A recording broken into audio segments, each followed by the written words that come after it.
Assalamualaikum warahmatullahi wabarakatuh. Selamat siang.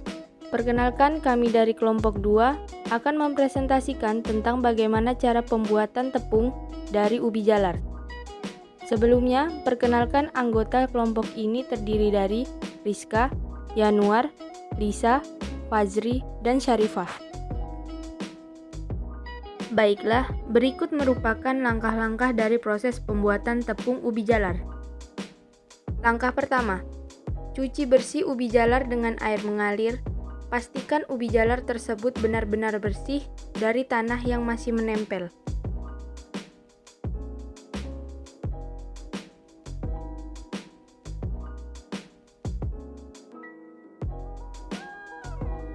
Langkah selanjutnya, kupas ubi jalar yang telah dicuci bersih menggunakan peeler.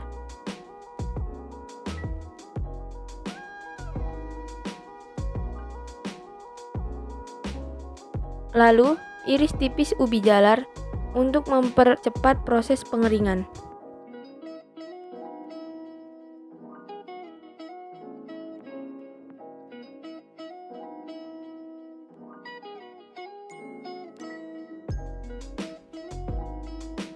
Langkah selanjutnya yaitu proses pengeringan.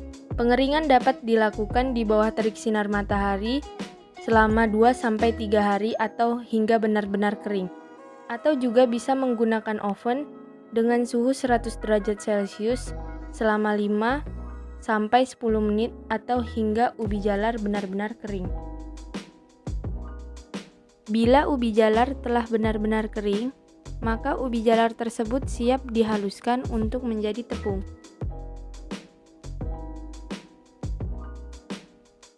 Proses penghalusan ubi jalar yang telah kering dapat dilakukan dengan cara manual, yaitu dengan ditumbuk, atau juga bisa menggunakan mesin seperti blender untuk mempercepat proses penghalusan.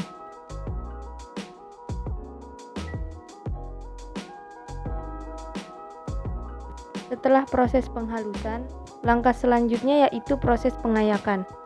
Proses pengayakan ini bertujuan untuk memisahkan tepung ubi jalar yang halus dengan yang masih kasar.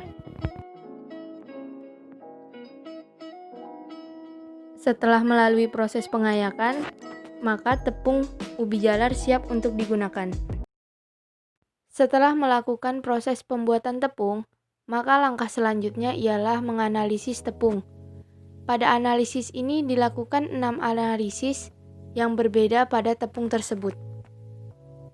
Analisis yang pertama ialah rendemen tepung. Rendemen tepung ini dilakukan dengan cara mengambil 100 gram bahan. Apabila bahan tersebut basah, maka bahan tersebut harus dikeringkan terlebih dahulu, lalu dijadikan tepung.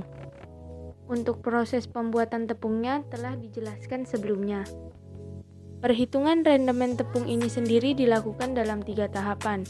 Yang pertama rendemen A, yaitu tepung yang telah halus, lalu rendemen B sisa ayakan, dan rendemen C yaitu kulit, sisa pengupasan bahan. Langkah selanjutnya ialah mengayak tepung. Pengayakan ini dilakukan untuk memisahkan butiran yang halus dan butiran yang kasar. Untuk butiran tepung yang halus dihitung sebagai rendemen A. Lalu untuk butiran yang kasar dihitung sebagai rendemen B. Serta sisa kulit pengupasan dihitung sebagai rendemen C. Analisis selanjutnya ialah uji gluten. Langkah pertama ialah membuat larutan 1% NaCl dengan cara menambahkan 1 gram garam ke dalam 99 ml Aquades. Kemudian timbang tepung dengan 2 wadah yang berbeda dengan berat masing-masing seberat 10 gram.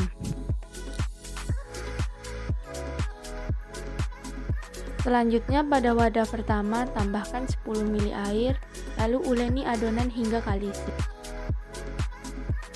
Kemudian pada wadah kedua lakukan hal yang sama tetapi menggunakan larutan garam sebanyak 10 ml lalu uleni hingga kalis.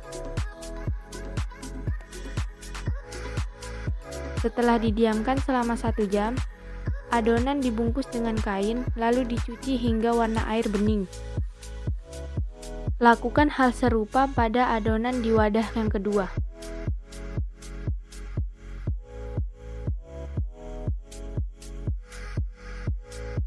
Setelah dicuci, timbang adonan tepung sebagai gluten basah. Setelah ditimbang sebagai gluten basah, selanjutnya adonan tersebut dikeringkan menggunakan oven selama 10 hingga 15 menit.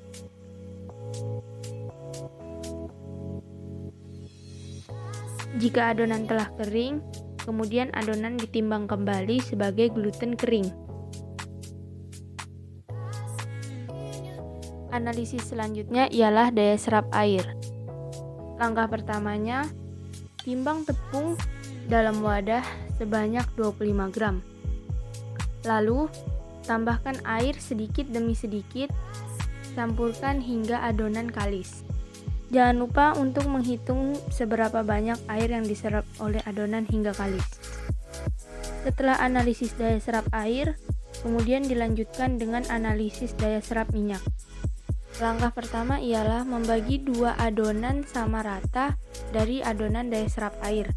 Kemudian, adonan satu digoreng dalam minyak dingin dan adonan kedua digoreng dalam minyak panas selama 5 menit.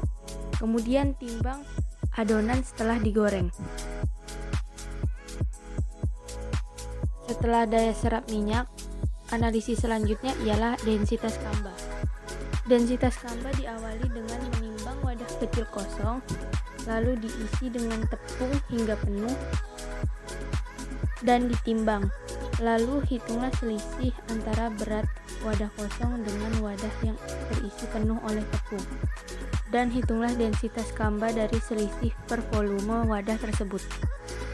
Lalu analisis yang terakhir kita lakukan ialah cek organoleptik pada tepung yang telah kita buat dengan mengamati rasa, warna, dan bau. Untuk rasa pada tepung yaitu sedikit manis. Kemudian untuk warna pada tepung yaitu agak oranye atau jingga. Lalu yang terakhir, bau yang ditimbulkan oleh tepung yaitu khas ubi jalar. Cukup sekian yang dapat kami presentasikan tentang bagaimana cara pembuatan tepung ubi jalar dan analisisnya. Kurang lebihnya mohon dimaafkan. Terima kasih. Wassalamualaikum warahmatullahi wabarakatuh.